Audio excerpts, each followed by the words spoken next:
Hey guys, it's Lee. My friend Andre sent me this video a while ago. This is a Miltoniopsis I have shown you guys before, but I just wanted to show you how the flowers change. On the upper right corner, you can see how it looked like when it first bloomed, and then it became very, very dark. It almost looks like it's glowing, don't you think? It's really a cool flower. He keeps it in live sphagomoss, and the plant obviously likes it quite a lot.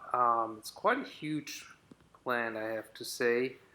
And next up is his Miltoniopsis red tide. You'd say you will encounter this Miltoniopsis in the local garden center quite often, but most of the times is more like a purplish color, not this burgundy red, which is quite nice. And then he has a couple of dendrobiums, which are quite cute, I'd say. This is a enobi splash. I think it's the purple splash. It's supposed to be fragrant. When he bought it, it was sold as fragrant, but this one's not fragrant at all. That's what he said.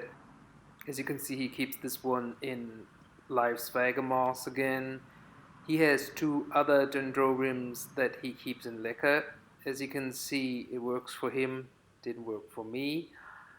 This one is a pinkish one that he got from a local garden center, and just look at how many buds and flowers there are. I never got so many from dendrobiums. That's why I'm not really into dendrobiums, not very successful with them, but he is. All right, everybody, have a great weekend. Bye.